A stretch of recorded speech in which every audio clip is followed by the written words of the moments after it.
कभी किसी फिरोजाबाद के बच्चे की आंखों में झांक कर देखना, वहां तुम्हें सिर्फ सपने नहीं, संघर्ष भी दिखाई देगा। आज की कहानी है मुकेश की, एक ऐसे लड़के की जो फिरोजाबाद की धूल भरी गलियों में पलता है, जहां हवा में कांच की धूल घुली है और उम्मीदें अक्सर आग में जल जाती हैं। लेकिन इस अंधेरे के बीच मुकेश की आंखों में जलती है एक अलग लौ, अपने भाग्य से लड़ने की, अपनी दुनिया बदलने की। तो चलिए शुरू करते हैं। मुकेश कहता है, मैं कार चलाना चाहता हूं। वह अपने जीवन का मालिक खुद बनना चाहता है। उसकी यह बात दर्शाती है कि वह अपनी जिंदगी को अपने निर्णयों से जीना चाहता है, न कि उस गरीबी की परंपरा को ढोना चाहता है जिसमें वह पैदा हुआ है। मुकेश बड़े आत्मविश्वास से कहता है, मैं एक मोटर मैकेनिक बनूंगा। उसके शब्दों में एक दृढ़ संकल्प है। वह अपने हालात से ऊपर उठना चाहता है। जब लेखिका उससे पूछती हैं, क्या तुम्हें कारों के बारे में कुछ पता है, तो मुकेश तुरंत कहता है, मैं सीख लूंगा। उसकी आंखों में आत्मविश्वास झलकता है। वह जानता है कि ज्ञान की कमी कोई रुकावट नहीं, अगर इच्छा मजबूत हो तो रास्ता खुद बन जाता है। मुकेश का सपना एक मिराज की तरह है, जो फिरोजाबाद की धूल भरी गलियों में कहीं दूर चमकता दिखता है। फिरोजाबाद की लगभग हर परिवार चूड़ियामों बनाने के काम में लगा है। ये काम पीढ़ी दर पीढ़ी चलता आया है। यह शहर कांच फूंकने और चूड़ियां बनाने का केंद्र है, जहां बच्चे, बुजुर्ग और औरतें सब उसी आग के बीच अपनी जिंदगी गुजारते हैं। मुकेश का परिवार भी उन्हीं में से एक है।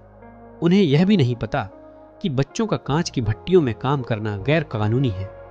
वहां का माहौल अंधेरे, गर्मी और जहरीले धुएं से भरा रहता है, जहां छोटे छोटे बच्चे अपनी आंखों की रोशनी तक खो देते हैं। जब लेखिका से मुकेश कहता है कि वह उन्हें अपने घर ले चलेगा, तो उसकी आंखों में चमक है, गर्व है। लेखिका बताती हैं कि वे संकरी, बदबूदार गलियों से गुजरते हैं जो कूड़े कचरे से भरी हुई हैं। वहां दीवारें टूटी हुई हैं, दरवाजे हिलते हैं। ये दृश्य फिरोजाबाद की सच्चाई को उजागर करता है, जहां मेहनत तो बहुत है, पर जीवन की बुनियादी सुविधाएं नहीं। मुकेश अपने घर के दरवाजे पर रुकता है, लात से दरवाजा ठोक कर खोलता है। यह उसका अपनापन दिखाता है। घर अधूरा बना है, छत घास फूस से ढकी है और एक कोने में एक दुबली पतली औरत चूल्हे पर खाना बना रही थी। वह मुकेश के बड़े भाई की पत्नी थी। धुएं से भरी आंखों के बावजूद वह मुस्कुरा रही थी, मानो उसने अपने हालातों से समझौता कर लिया हो। वह बहुत युवा है, पर घर की बहू होने के नाते पूरे घर की जिम्मेदारी उसी पर है। जब घर का बुजुर्ग व्यक्ति, मुकेश का पिता, कमरे में आता है, तो वह लड़की तुरंत पर्दा कर लेती है और पीछे हट जाती है। यह दृश्य भारतीय परंपराओं और सामाजिक रीति रिवाजों को दर्शाता है। मुकेश का पिता एक गरीब चूड़ी बनाने वाला है। उसने पूरी जिंदगी मेहनत की, पहले दर्जी का काम किया, फिर चूड़ियां बनाई। लेकिन वह न तो अपना घर ठीक से बना सका, न ही अपने बेटों को स्कूल भेज सका। उसके जीवन की सारी कमाई सिर्फ जीविका चलाने में ही खर्च हो गई। मुकेश की दादी कहती हैं, यह उसका कर्म है, उसकी किस्मत है। वह कहती हैं कि ईश्वर ने जिस जाति में जन्म दिया वही भाग्य है।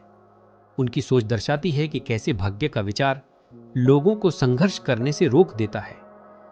मुकेश का परिवार पीढ़ियों से चूड़ी बनाने के काम में जुड़ा है। उनकी आंखों ने सिवाय चूड़ियों के कुछ नहीं देखा। घर में, आंगन में, हर गली में बस रंग बिरंगी चूड़ियां हैं। ये चूड़ियां उनकी पहचान भी हैं और उनकी कैद भी। लेखिका बताती हैं कि चूड़ियों के ढेर हर जगह हैं, सुनहरे, नीले, गुलाबी, बैंगनी, इंद्रधनुष के सातों रंगों की तरह। ये रंग बाहर से खूबसूरत लगते हैं, पर इनके पीछे छिपी है मेहनत, दर्द और थकान। अंधेरी झोपड़ियों में जहां सिर्फ दिए की लौ जल रही होती है, वहां बच्चे अपने माता पिता के साथ चूड़ियां जोड़ते हैं। उनकी आंखें अंधेरे की इतनी अभ्यस्त हो जाती हैं कि वे बाहर की रोशनी में कुछ देख नहीं पाते। धीरे धीरे उनकी आंखों की रोशनी चली जाती है और यह उनकी किस्मत मान ली जाती है। हर घर में एक ही पुकार है, पैसे नहीं हैं, लोगों के पास खाने तक को नहीं है, पर फिर भी वे उसी पेशे में फंसे हैं जो उन्हें धीरे धीरे मार रहा है। लेखिका पूछती हैं, तुम लोग मिलकर कोई सहकारी संस्था क्यों नहीं बनाते ताकि वे मिडलमैन से मुक्त हो सकें? पर युवकों का जवाब दिल तोड़ देने वाला है। वे कहते हैं, अगर हम ऐसा करेंगे तो पुलिस हमें ही पकड़कर जेल में डाल देगी, यानी इस शहर में सच्चाई बोलना भी अपराध है। लेखिका को वहां दो दुनिया दिखाई देती है, एक गरीबी में फंसी हुई परिवारों की और दूसरी सत्ता में बैठे लोगों की, साहूकार, पुलिस, नेता और अफसर जो इन गरीबों की मेहनत पर पल रहे हैं। फिर मुकेश दोहराता है, मैं मोटर मैकेनिक बनूंगा। वह कहता है, मैं चलकर गैराज जाऊंगा, चाहे जितनी दूरी हो। उसका यह कहना उसकी जिद, साहस और उम्मीद को दर्शाता है। जब लेखिका पूछती हैं, क्या तुम हवाई जहाज उड़ाने का सपना भी देखते हो, तो वह चुप होकर जमीन की ओर देखता है और कहता है, नहीं। उसकी आवाज में झिझक है, शर्म है। वह जानता है कि उसके सपनों की भी एक सीमा है। वह उतना ही सपने देखता है जितना उसकी दुनिया की हदें अनुमति देती हैं। फिरोजाबाद की इन तंग गलियों में हर घर में एक मुकेश है जो आग के पास बैठकर चूड़ियां बनाता है और उन चूड़ियों की तरह खुद भी धीरे धीरे पिघलता जाता है। पर मुकेश अलग है। उसने इस धुएं भरे आसमान के पार देखना सीख लिया है।